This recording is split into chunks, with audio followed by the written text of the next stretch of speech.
Hi y'all, welcome to my YouTube channel, Little Ways, Little Things. The temperature in Houston is changing pretty dramatically. Yesterday it was 92 degrees all day, and today when I left work it was around 58. So it's so exciting to get a little burst of cool air in the fall. I know it probably won't last, but it's super fun while it's going on. So I thought that this would be a very fun night to tell you about a Halloween lunch that I gave for my mom last week.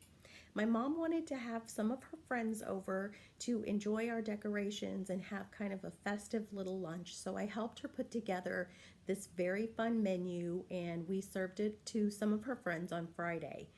We made a mummy taco and a garden salad with some bat-shaped jicama pieces inside of it. It was super fun. So about 15 years ago, I was getting some inspiration from Pampered Chef when they were making all of those casseroles inside of rings and braids and things.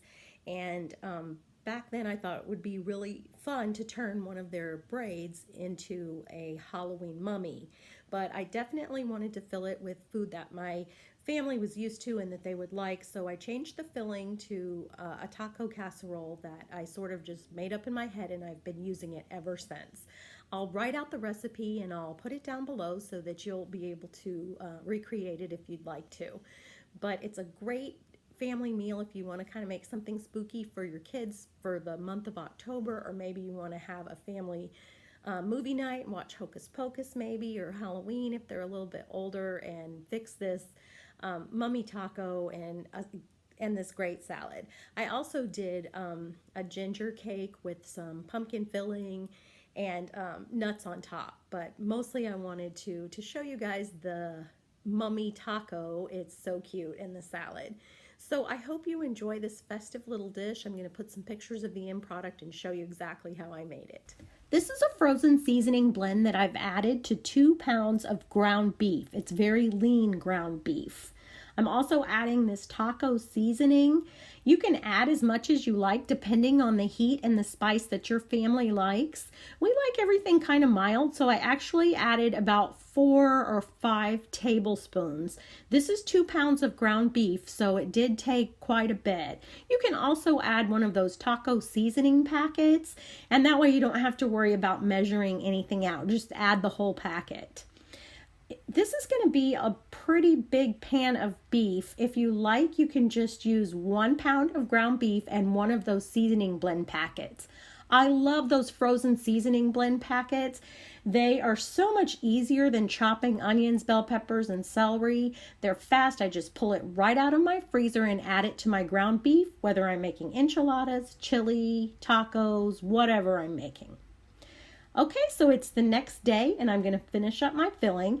I drained my ground beef when it was done. Make sure I got all the excess grease off. It was very lean to begin with, so there wasn't very much. I'm going to pour it into my bowl, but I'm not going to use the whole thing. I'm actually going to put some back in because we're having guests and this taco is going to serve about 8 people. I wanted it to be very, very thick. If I was just making it for my own family for dinner, I would just do 1 pound of ground beef and one of the seasoning blend packets. But since I have more people, I need to stuff it very full. So I'm pouring more like 1.5 pounds of the meat in. The rest of the beef I'm going to put back in the Ziploc bag and use it to give my husband some tacos or something for a snack later on in the week. The next thing I'm going to do is add some frozen corn. I like to keep a bag of frozen corn in my freezer so that I can throw it into soups or stews or casseroles. We really like the fresh taste of corn, and it just adds just a little something to anything you put it in, really. So I'm also going to add olives and cheese to this. Now remember, this mixture is already seasoned, so I'm going to start mixing the corn in, but then I'll be adding 2 cups of cheese and some black olives. Remember, I made this recipe up, so I kind of don't have exact measurements, but I'm just pouring the amount of olives that I think look good into the bowl. And then I'm going to add the 2 cups of cheese. That's 1 package, so I think it's 2 cups of cheese, just any kind of cheese that you like. All right, I'm going to just make sure it's very, very well incorporated and everything is mixed up very well. I'm also going to add my little daughter's least favorite thing to the mix, but something I love to add to it, and that's pinto beans. And I'm just using a can of pinto beans that I've drained really well and rinsed. All right, so after I mix up the mix, it's all ready to go. I'm laying out 2 crescent roll packages, the 2 rolls of crescent rolls. I opened them up and laid them out on a sheet pan. You can use a metal sheet pan. This is a stoneware sheet pan, but I kind of pressed them down and pressed some of the seams together so everything would look really good when the mummy starts to form. And I'm just pressing everything down again, and then I'm going to start adding all of that mixture. And like I said, remember, it's a lot of taco meat mixture. If you're just making this for your family, I would just half this and do 1 pound of ground beef. But I'm adding my 1.5 pounds on there, and it's just going to take me a while to get it all mounded in the center. So you kind of lay out both sets of crescent rolls on the pan, cover the whole pan, but you're just going to fill up the filling in the center, and you're going to leave the sides open because that's what's going to make the bandages. So here I am finishing up putting the rest of that mix, and like I said, it's just a really big batch of mix because I had about 8 people to feed, and I'm getting it on there, and then I'm actually going to start cutting the crescent roll dough. You're going to see how I'm going to do it. I'm going to cut it into strips, and I'm going to start cutting on the edge and go towards the middle and stop where the filling starts. And that's going to make one of the little bandages. I'm folding it over the filling, and I'm just going to do the same thing on each side. I'm going to go down the whole length of the mummy, and I'm going to make it look like ragged bandages. You don't have to be neat about this. That's one of the things I like about this dish. You can just be silly and funny, and if the crescent rolls tear a little bit, hey, that's fine because it's just a little raggedy looking, and that's what mummies look like. So I'm going to keep going down the whole length of the mummy, and I'm going to kind of shape him and get him in the shape that I want. The way I'm going to make his face is by adding those candy eyes that you see at the end of the counter. I think they came from Hobby Lobby, but sometimes you can buy them in the grocery store, and they are what is going to make the mummy's face. And they're just going to be these little eyes peeking out of the bandage. I'm not going to add those until after I take the whole casserole out of the oven. So here I am just showing you how to get those strips on, going down the length of the mummy. There he is when he's all finished. I'm folding up the feet. I like to cover those up because I think that it's really cute if it's covered at the bottom and looks like his little feet are tucked in there.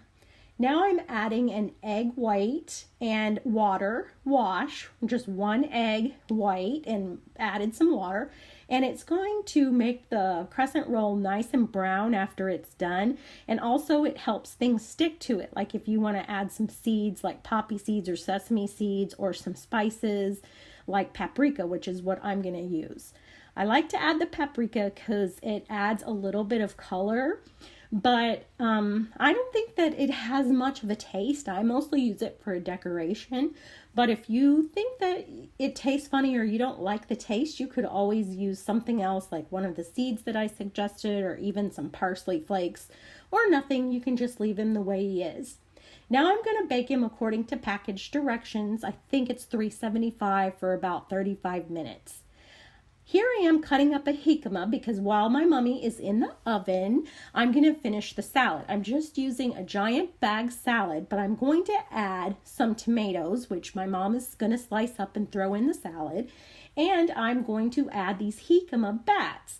So I've just cut a jicama into about 1/4-inch slices. And if you don't know what that is, it's a root vegetable, and it kind of is a cross between a not too sweet apple and a potato, actually, but it tastes very bland. It doesn't have much of a taste on it. It tends to take on the taste of whatever dressing or spice that you have mixed it with.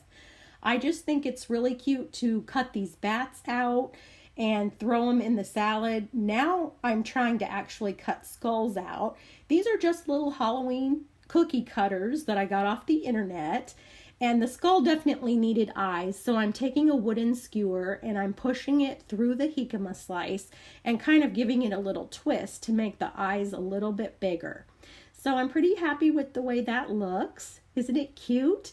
I'm going to keep adding these skulls, and I'm putting them in a bowl of ice water to kind of keep them fresh until it's time to add them to the salad.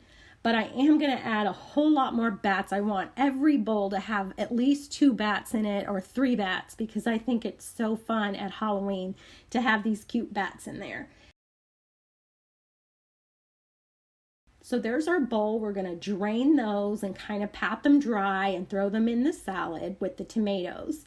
So there's how the salad looked. You can see how cute it looks with those bats and skulls in there. And like I said, that's just a bag salad. We've added the eyes to the mummy, so that's how he turned out. He's very cute. And I think the meal was really fun. We had some dressing and salad and a taco mummy with pico de gallo. Thank you so much for watching. I hope this video inspires you to make something fun for your family or friends for Halloween. For more videos, please hit the subscribe button down below, and don't forget to hit the little bell to be notified when I upload next.